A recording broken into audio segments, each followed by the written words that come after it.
Actually, they had no plans of releasing those people. You spoke to the terrorists? Of course, I was the one who made all the process. The video you saw online, I was the one who directed them to get. Can you imagine? The video you saw online, I was the one who directed them to do the video. Don't need that sọ̀rọ̀ wípé àwọn ọmọ wọn release wọn ni wọn ò rescue wọn. Oríṣiríṣi àwọn èèyàn ló message mi pé kí n má dá Seyi Makinde lóhùn jàre. Ó sọ̀rọ̀ pẹ̀lú emotion ni nígbà tó ní wọ́n gbọ́dọ̀ investigate ìṣẹ̀lẹ̀ yẹn. Tèmi náà padà wá wípé kíní ọ̀hún rùyàn lójú níwọ̀n bá díẹ̀ kí ló ṣẹlẹ̀. Kọmíṣánná ní fídíò àwọn ajínigbé lọ́wọ́ bó ló ṣe rí. Ìjọba ń sọ fáwọn ajínigbé pé kí wọ́n má bá negotiator kan sọ̀rọ̀. Negotiator kan ni kí wọ́n bá sọ̀rọ̀. Àwọn ajínigbé send fídíò kò clear tó. Negotiator tún bẹ̀rẹ̀ another one that is eléyìí tán máa present fún government. Àwọn ajínigbé láì àwọn ọmọ ọlọ́mọ ní sísẹ̀ntẹ̀lé sínú fídíò pé ẹ máa wò ó a máa pa wọ́n léraléra ní ìsìn yóò tíjọba ọba ti sọ̀rọ̀.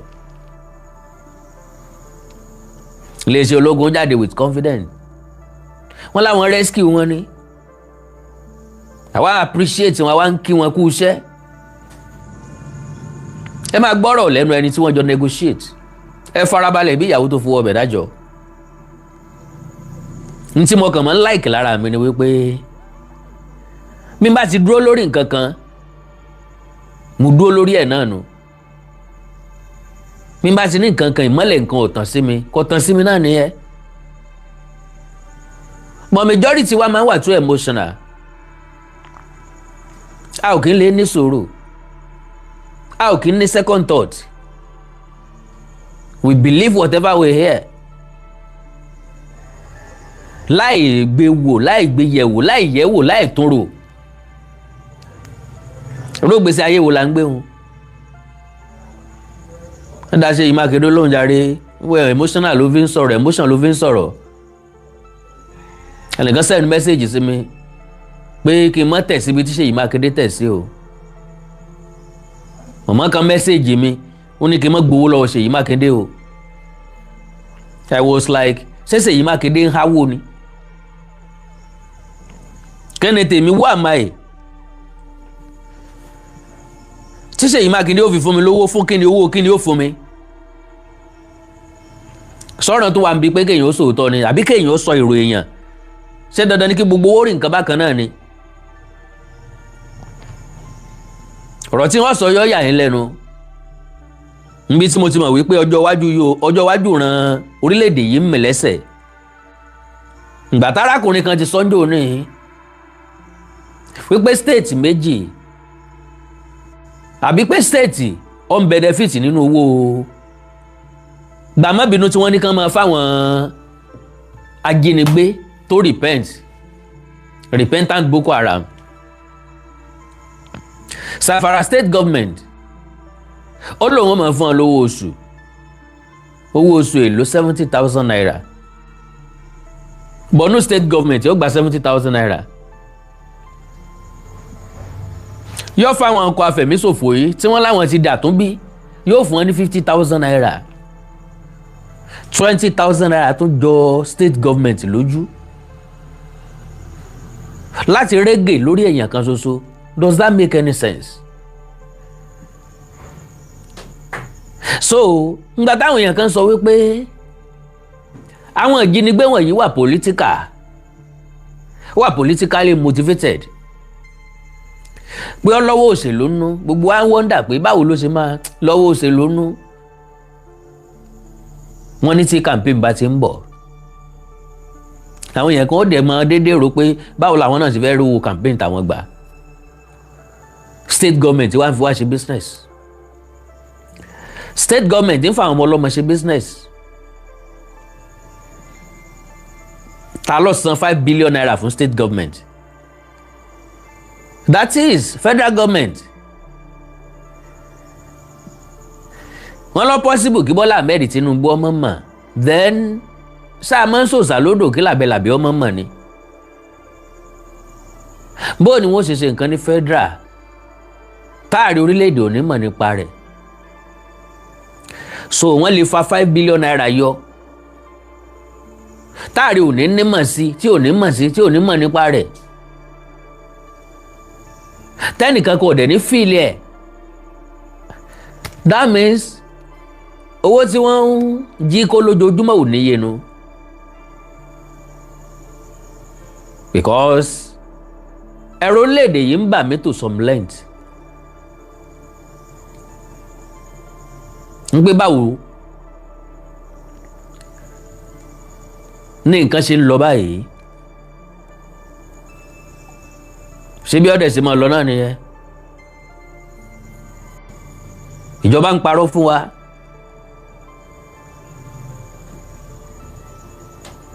sẹ́rù ọ̀bẹ yẹn kò sóòótọ́ ní Nàìjíríà òótọ́ dọ́jà òkúta owó gèrègèrè owó ńláńlá là ń rèké máà ní sọ̀rọ̀ ó fọ̀rọ̀ tì ó ní àwọn ikọ̀ afẹ̀míṣòfò tó káwọn ọmọ kéékèèké yìí wọ́n pe òun ní fídíò kọ̀ wọ́n á bẹ̀rẹ̀ sí níbẹ̀ wọ́n pé kí wọ́n má pa àwọn ọmọ ọlọ́mọ kí wọ́n fẹ́ pa wọ́n fún kí wọ́n ní sùúrù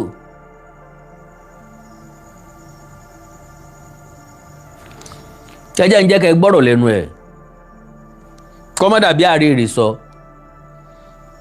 bẹ́ẹ̀ ṣe wọlé ẹ̀kan bá mi pín program ẹ̀ bá mi share ẹ̀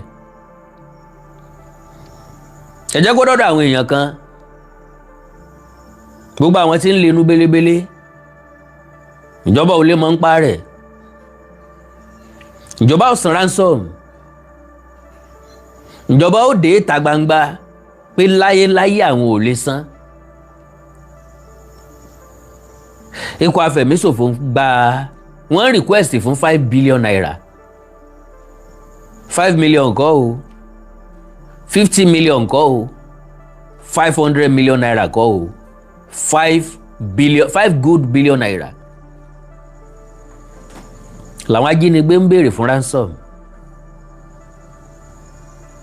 àpapọ̀ àwọn ọmọ tán jí kó ó lé ní 400 if not political motivated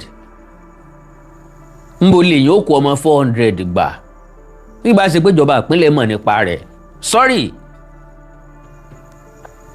ń bo náà máa kó wọn gbà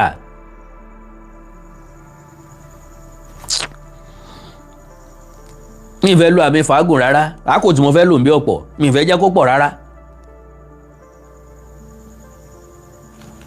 I don't want to use àmì fàágùn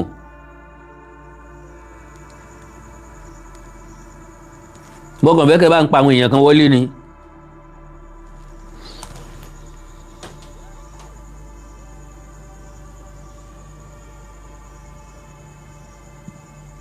ẹjájọ pín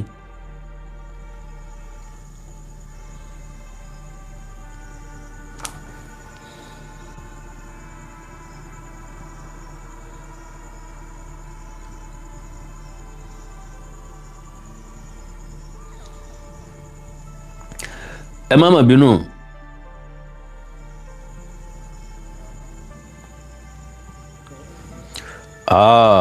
okay èmi náà rí pé mo ti múra lẹ̀ tẹ́lẹ̀ ọkàn mi ti ń sọ pé nẹ́tíwọ̀kì ń yóò ṣe léyìí tó wù ú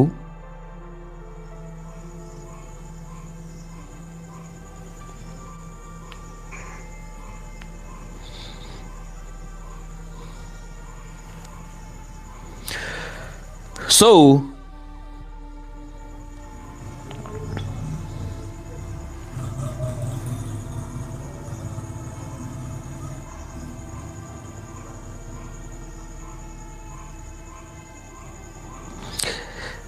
ẹ jẹ́ yóò wù mí ká máa gbọ́ràn síra wa lẹ́nu bàbá ráwọn èèyàn tí wọ́n ń gbìyànjú láti tàn mọ́lẹ̀ sí nǹkan ká jẹ́ kí ẹlẹ́ẹ̀dẹ́ wọn kó máa bá ẹ̀ẹ́dẹ́ rẹ̀ jálẹ̀. ẹ má fi bẹ́yìn ṣe jó lóṣèlú nǹkan ẹyọ kan tó ràn mí lọ́wọ́ láyé mi ni pé mi ò kí ń so lóṣèlú. ọ̀rọ̀ òṣèlú kì í dẹ̀ kó sí mi lọ́pọlọ. No, I love it that way. Ó rí lè ràn mí lọ́wọ́ gan-an because mo jókòó mo wò ó dáadáa. Tí n bá jó lóṣèlú máa wà bias. Dandan ni kí n gbèsè gbé òṣèlú mi lẹ́yìn. Ṣùgbọ́n tí n bá jó lóṣèlú máa ní freedom. Màá lè sọ̀rọ̀ sí ẹni olóṣèlú tell everybody ó mọ̀ wípé ọmọ tí ń sọ. Ṣùgbọ́n tí n bá jó lóṣèlú n ó ti mọ̀ mí mẹ́gbẹ́ òṣèlú kan. Mo ń bẹ̀ ni ẹ bá ń pín program yẹn. Ó wà very very important. Ó wà very very important.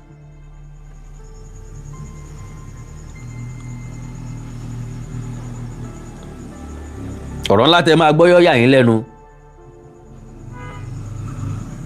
Mi ò rírò ẹ̀rí láyé mi o.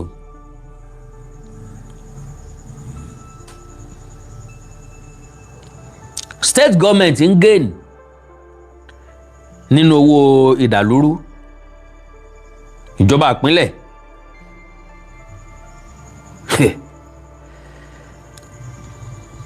wọ́n tó ń yọ owó sẹ́yìn.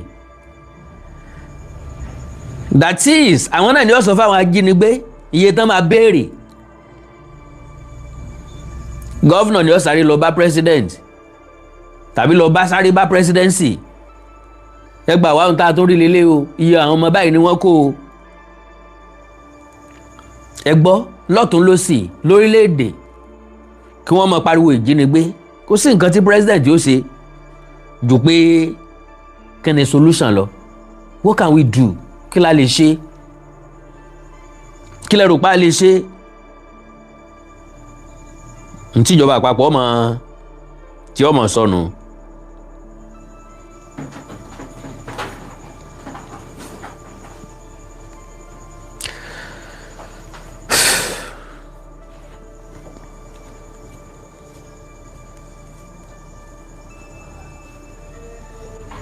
All right. Now, ẹ jẹ́ àṣì láwẹ́láwẹ́.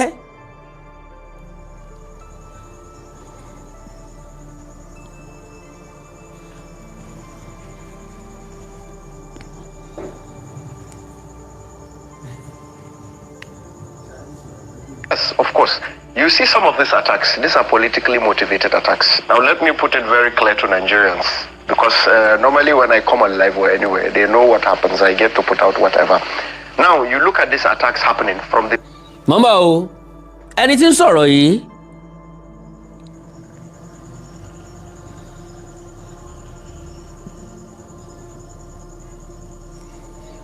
mọ̀ ń bọ̀ o.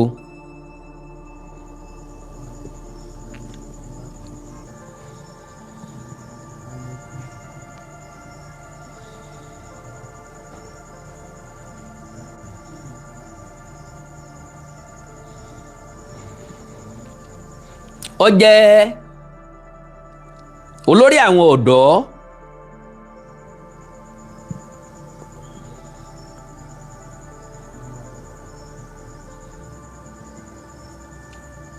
ẹ má bínú ẹ má bínú.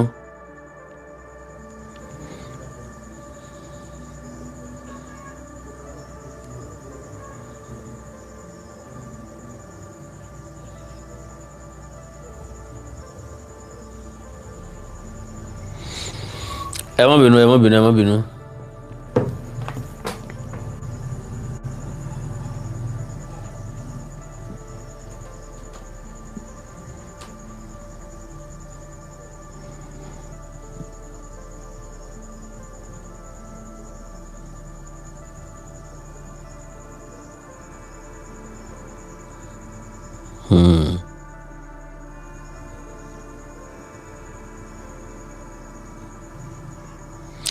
Orúkọ rẹ̀ a máa jẹ́ Samaila Kaigama, President of the Borno South Youth Alliance.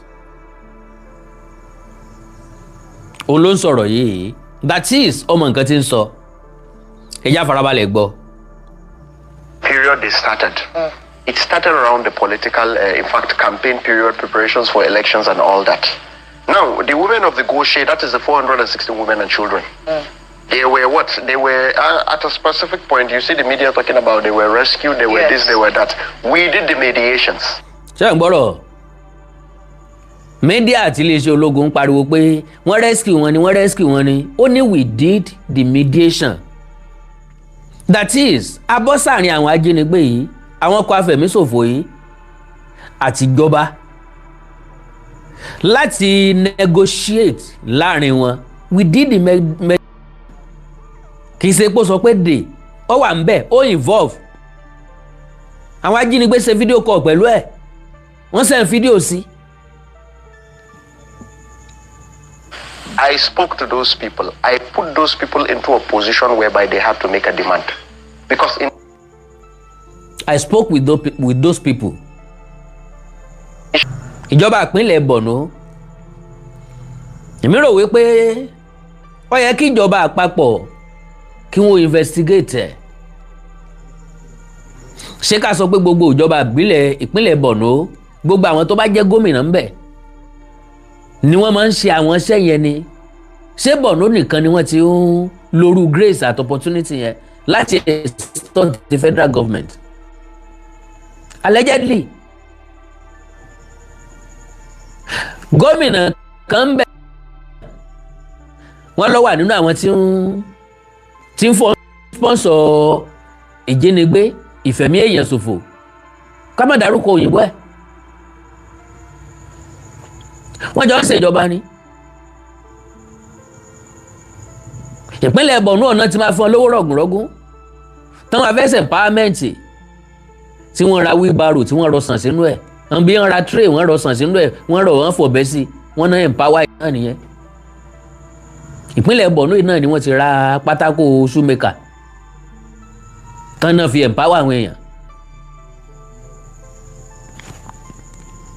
That video for us, you know, it took me around 2 to 3 weeks communicating with them until I got to the top, you know, and it took me 2 to 3 weeks of wherever I was supposed to reach. We had this discussion. They agreed to make the video proof of life. They agreed to make the video. One thing Nigerians don't know, they made the first video. The first video was not good enough. I had to still tell them to make another, which kind of brought some, you know, and all that, but it was settled. At the end of the day, they made a second video and the world got to see. So now, when the whole process came to a specific point... Now, mo ní question kan fẹ́ni tí ń sọ̀rọ̀ yìí. Kí ló dé tó fi sọ̀rọ̀ síta? Ṣé torí pé ó wà nínú negotiation? Ṣùgbọ́n gbà tí wọ́n fẹ́ release owó, wọ́n gbẹ̀gbẹ̀yìn ẹ̀ lọ.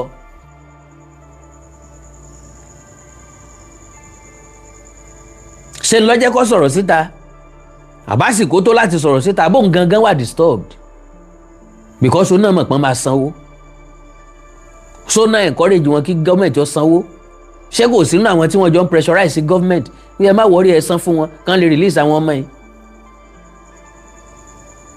Tí state government ò bá mọ̀ nípa rẹ̀ more than 400 akẹ́kọ̀ọ́ àtàwọn olùkọ́ ni wọ́n kó. When the mediations came to a point whereby monies were to be paid. Money was to be paid. Let me quote and make it clear. Ransom. Let me quote and make it clear. Was paid.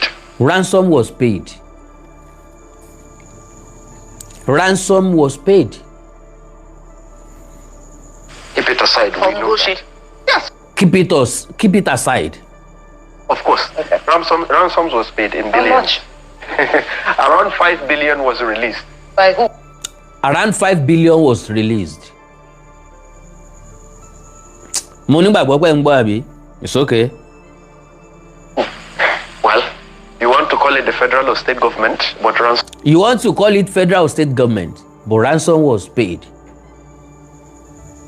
Ntẹ́fìmọ̀ wí pọ́dọ̀ federal government ló ti wá. Ó ní pé wọ́n release 5 billion naira.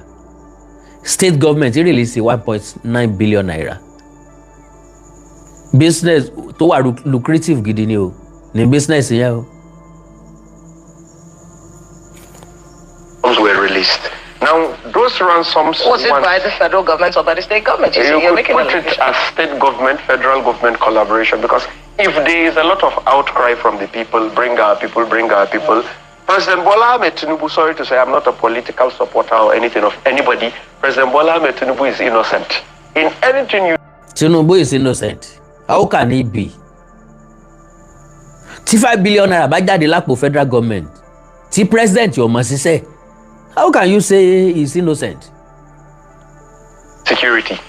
State government are the ones orchestrating and making money out of this whole insecurity stuff. Can you imagine? State government are the one that is making money from insecurity. Tabade sọ̀rọ̀ lọ taba sọ̀rọ̀ bọ̀ majority sọ wípé báwo ni sọ rọrùn fún state government láti kidnap àwọn ọmọ kí wọ́n tó máa bí ransom ńlọ ń gbọ́ yìí ó rọrùn dáadáa. Now, when those monies was almost paid, Senator Ali Dume, I quote and I quote again, Senator Ali Dume, Senator tí ń tako Bọ́lá Tinubu nílé ìgbìmọ̀ ń jò ní òní negotiator láàrin àwọn ajínigbé láàrin ikọ̀ afẹ̀míṣòfò àtijọba. Tọ́yà o. Ali Dume, according to what they told me, and I have evidence to back that. According to what they told me, and I have evidence to back that. Ó ní voice note lọ́wọ́, ó lóríṣiríṣi nǹkan lọ́wọ́. Oh yeah. Said there is a media person that calls himself a media person, a second mediator. He is them Senator Ali Dume and government person. They told us to communicate with him. It is only through him that monies will be paid. Monies will not... Can you imagine? Wọ́n change mediator. Pé tí tó wọ̀ bá gbà ọ̀dọ̀ ẹni yẹn, wọ́n ní release owó. It is only through him the money will be paid. Bí ó bá ti wá jẹ́ true ẹ̀, ẹ gbàgbé ẹ̀ owó ní jáde. Ta lẹni yẹn? Ta ló ní tó ń ṣiṣẹ́ pọ̀ pẹ̀lú? Ńbo lówó ti jáde? Be paid through anybody because he is their in-house mediator. In-house mediator. Ìjọba ní agbẹnusọ tí wọ́n pẹ̀lú àwọn Boko, pẹ̀lú àwọn Iswa, pẹ̀lú àwọn ajínigbé, pẹ̀lú àwọn afẹ̀míṣòfò. Wọ́n respect ìfẹ́gbẹ́ tán bá jẹ́. Kílẹ̀ táwa ń parọ́ tanra wa, kí ló yẹ tán wá ń fà wá sínú òkùnkùn. Do you get what I'm saying? If terrorists are able to tell you that there is an in-house mediator for government, that monies will be paid only through... Can you imagine? If terrorists can be telling you that there is in-house mediator in the government house that can only pay through, that you can only pay through. All right. What happens next? I told them, look, go ahead, do the mediations with him, release our people. That is all I want. Okay. That is. Sorry o, owó dìjà láàrin wọn pẹ̀lú ẹni tí ń sọ̀rọ̀ yìí. Because bóyá lọ́kàn ẹ̀ kóun ó ṣe mediator kí gọ́ọ̀mẹ̀ntì ó sanwó fóun kóun ó sanwó fáwọn ikọ̀ afẹ̀míṣòfò. And lo and behold, bóun náà bá fẹ́ san fún wọn yóò béèrè court. Sorry, wọn náà ó béèrè ẹ̀tọ́ tiẹ̀. Ẹ dúró, ṣé gbogbo ẹ̀ náà lẹ́gbàá tán ni? Èmi tí mo wá ṣe wàhálà tó wó fi jáde kọ́ sẹ́ẹ̀ní fèmí náà ní nǹkan kan. Nǹkan kan ó jáde sápò tiẹ̀. They said it is fine. Normally we don't cross who we started with, but we will do it. Hey, can you imagine? Normally we don't cross who we started with. You decide you are fine with it. But we will do it since you decide you are fine with it. Fine with what? We pay, okay, ẹ ti negotiate pẹ̀lẹ́ lómi, go ahead. Ẹ gbowó lọ́wọ́ ẹ̀, ṣùgbọ́n release àwọn èèyàn tiwa. Wọ́n wá ní àwọn òkè ń dálẹ̀ o. Ẹni táwọn bá bẹ̀rẹ̀ ọ̀rọ̀ pẹ̀lú ẹ̀, ní làwọn máa ń parí ọ̀rọ̀ pẹ̀lú ẹ̀. Ṣùgbọ́n gba táwọn gọ́ọ̀mẹ̀ntì ti sọ wípé in-house mediator wà lọ́dọ̀ àwọn ò ní ìdí ara àta. Òun náà dẹ̀ sọ pé tó bá jẹ́ bẹ́ẹ̀ ni kò sí wàhálà. Ẹ gbowó yín, ẹ release àwọn èèyàn tiwa. Owó dìjà. It's okay. Went ahead, they made the mediations. They receive ransoms. They receive ransoms. Later, they complained to me that the ransom they received was 1.9 billion. Ibe Nigeria ń rè yìí o. Wọ́n mọ̀ ń bà mí lẹ́rù o. Wọ́n san ransom. Máànù yìí ní later wọ́n complain fóun. Pé 1.9 billion naira ni wọ́n mọ̀ san fáwọn. 3.1 billion tó kù ńkọ́. Ẹ gbọ́rọ̀. Whilst 5 billion was released, where is the 3 billion 100 million specifically? Who was the mediator sent in? They said it was a Senator Alidu, the mediator. So where are the monies? I have been speaking about this for a long time. You don't see DSS bringing in, okay, let's bring in these people. Let's see, let's investigate, let's get facts together. You don't see NSA saying it. Can you imagine? Adẹ́nfẹ́ solution. Ẹrójú olè ẹ ò mọ̀, tìrẹ́kẹ́ ẹrójú olè ẹ ò mọ̀. Ọlọ́run dáríjì mi, Ọlọ́run dáríjì mi, Ọlọ́run dáríjì mi, Nàìjíríà yóò lè dáa. Ọlọ́run dáríjì mi o, Nàìjíríà ò lè ṣe kíni kò lè dáa. Nàìjíríà yìí la wà o. Tí gọ́ọ̀mẹ̀ntì Buhari fi ní àwọn mọ àwọn èèyàn tí ń sponsor Boko Haram. Àwọn ní list wọn lọ́wọ́. Ṣùgbọ́n wọn ò release ẹ̀. Nàìjíríà yìí la wà. Toríṣiríṣi àwọn Boko tí wọ́n jẹ́wọ́ pé àwọn èèyàn báyìí ní sanwó àwọn, èèyàn báyìí ní gbowó àwọn, èèyàn báyìí ní sponsor àwọn, èèyàn báyìí ní motivate àwọn. Ìjọba ò gbé ìgbésẹ̀ kankan lórí wọn. Tàwa ní tẹnìkan. Irú ẹni tó negotiate pẹ̀lú àwọn Boko yìí tó gba 5 billion jáde tó san 1.9 billion. Ẹ wo bọ́n ṣe máa ń dárúkọ owó bí ìgbà tán bá ń dárúkọ 120,000 naira. Ó yẹ kí ìjọba ó investigate àbí wọn ò ní investigate. At a specific point, I try reaching Nuhu Ribadu. In every aspect, he says my call, he does not pick. Because at a specific time when the conversation started, I got his number through the same Senator Alidume, but when mediations and all the process was on and set, monies was about to be paid, the conversation just cut all of a sudden. Then, can you imagine? All right. Later, they now told me, because they tell me certain things, they told me, look, they sent in a different mediator. They said monies can only be paid through him. So where are the rest of the money? So when we said literally state government is complicit, I don't know about federal, but I know of state. And presently, the children in Musa that were kidnapped, I started another mediation with ISWAP. One of their people now confirmed to me that the Borno state government said, are they in mediations with Borno South Youth Alliance or Bosia President or anything? Can you imagine? Wọ́n tún já àwọn ọmọ mi Èkó ní Borno State.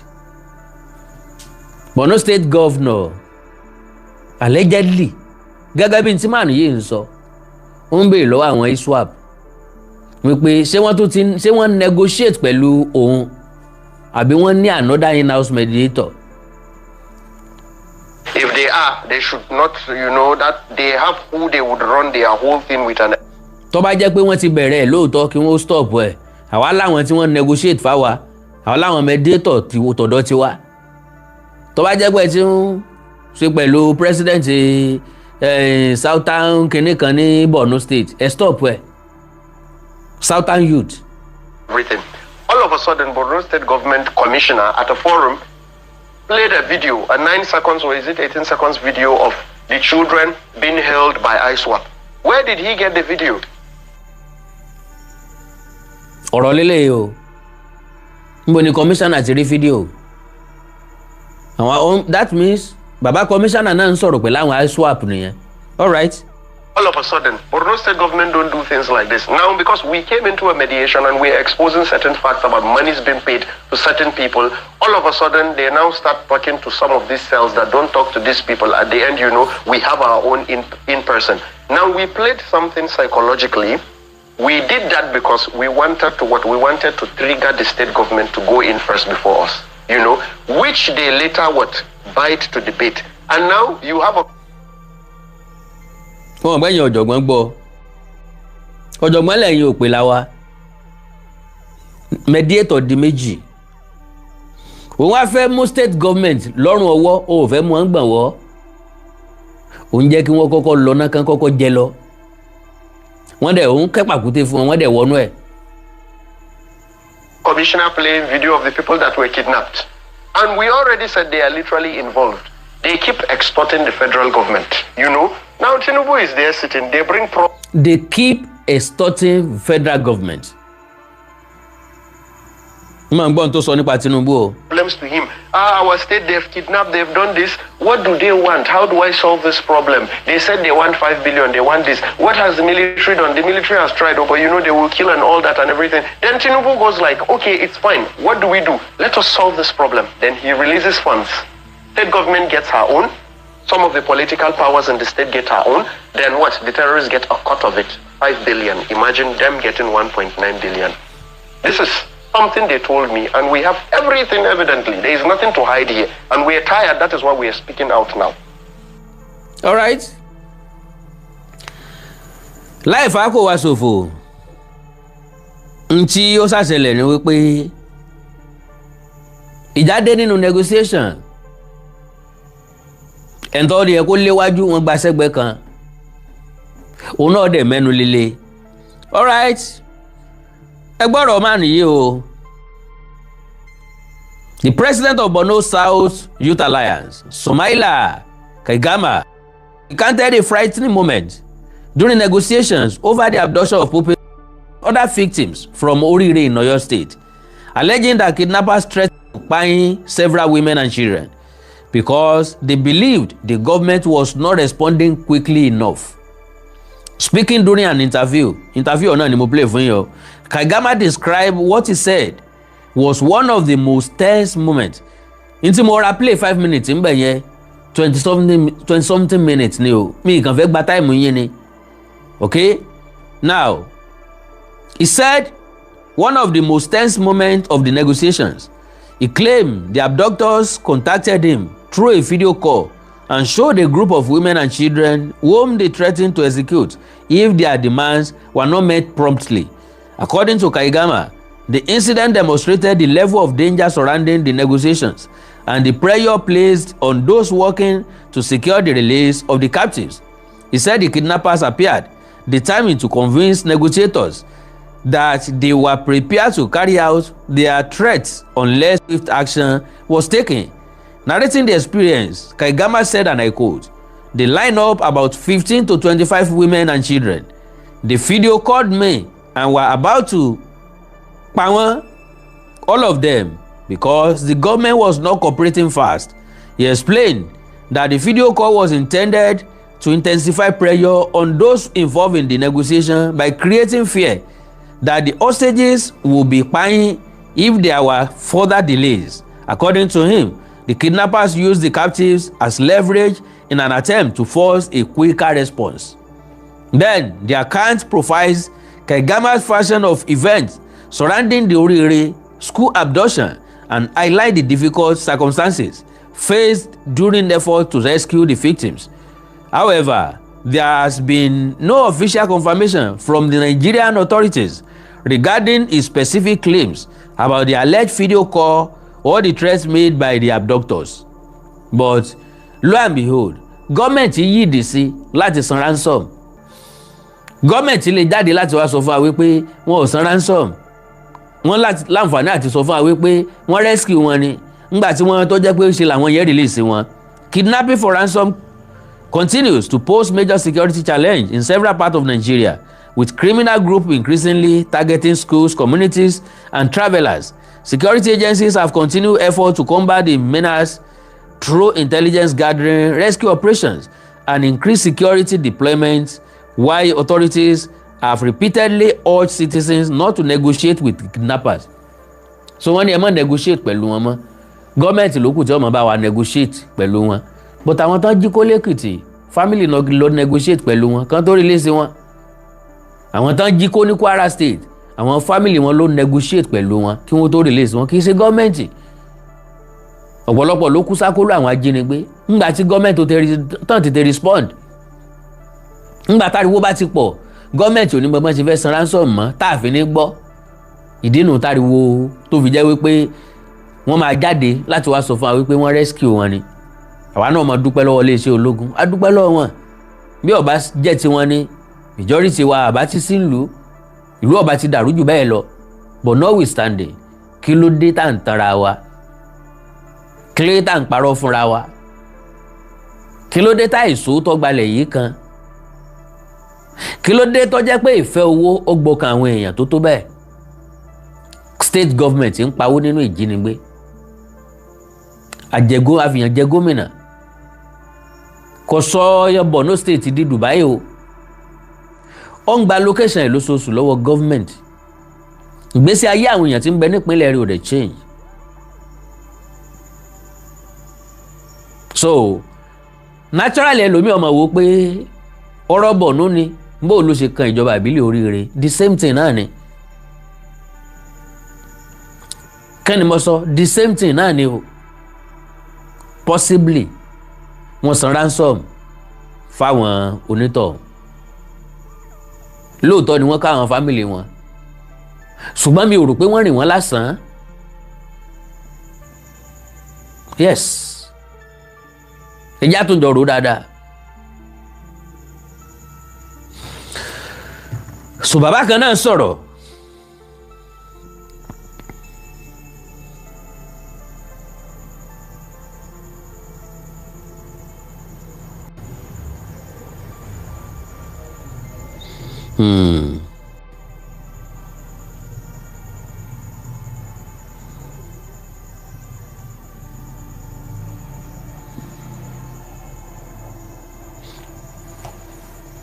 well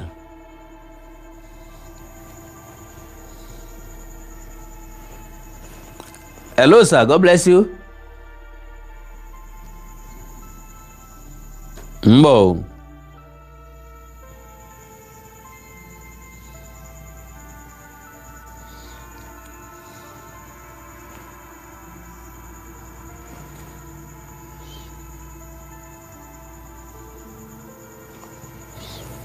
Well, I'm gonna do it later. God bless you, sir. God bless you, ma.